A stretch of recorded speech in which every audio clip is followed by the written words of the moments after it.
Katanya kalau solat sunat taubat ni bila waktu yang sesuai ataupun afdal.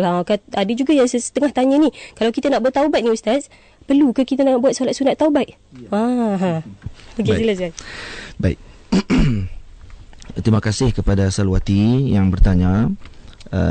Sidang hadirin yang dirahmati Allah, sidang pendengar yang dirahmati Allah Ta'ala sekalian, solat sunat taubat ini sangat dituntut dalam agama Allah Ta'ala.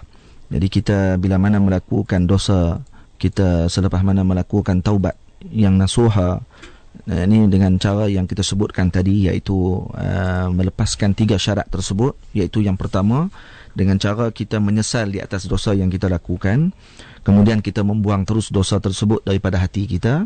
Yang ketiga, dengan cara kita berazam tidak akan sekali-kali kembali melakukan dosa-dosa tersebut.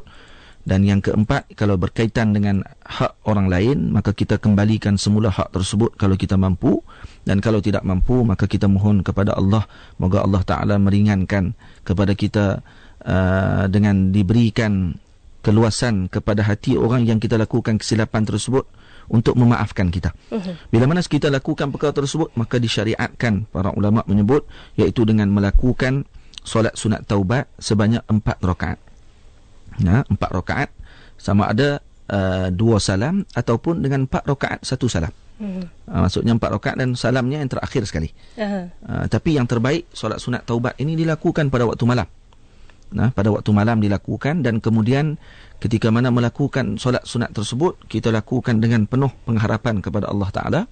Dan yang terbaik kata Nabi SAW, salatul lail masna masna. Nabi menyebut solat malam itu dilakukan dengan 2 rakaat.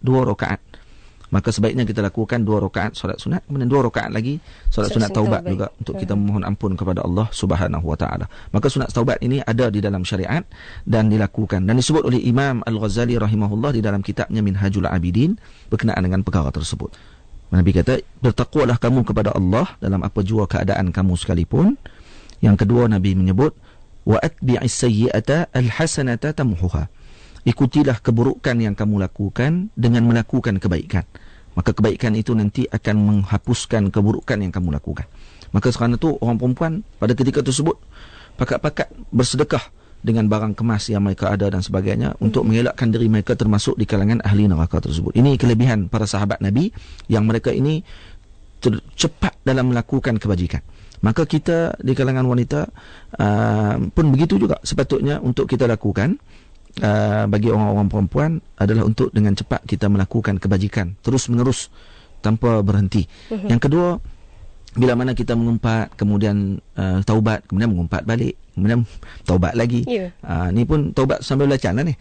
Taubat sambil belacan. Tapi ala kulli hal, kata para ulama, perlu untuk berlaku taubat juga. Perlu untuk kita lakukan taubat. Kerana Imam Al-Ghazali rahimahullah menyebut dalam kitabnya Minhajul Abidin, kelebihan orang yang bertaubat ni tetap ada. Kerana orang yang bertaubat, bila mana dia telah melakukan taubat, maka dosa-dosanya yang terdahulu telah diampunkan oleh Allah. Maka bila mana dia lakukan balik dosa, maka yang hanya kekal dosanya yang ada pada ketika tersebut. Kemudian dia bertaubat lagi, maka Allah ampunkan semula. Kemudian bila dia buat lagi dosa, maka akan berlaku lagi taubat, dan seterusnya begitu. Maknanya tak adalah dikumpulkan sekali waktu taubat yang akhir sekali tu baru diterima. Tak ada macam tu. Sebab kita bimbang takut kata nanti, kata para ulama, permulaan bagi orang-orang yang melakukan dosa ni adalah berat melakukan ibadah.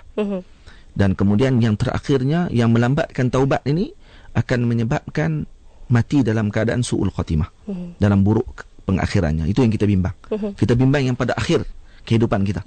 Kita tak tahu adakah kita sempat bertaubat ataupun tidak. Jadi kena jaga perkara tersebut dan kena selalukan bertaubat kepada Allah Ta'ala.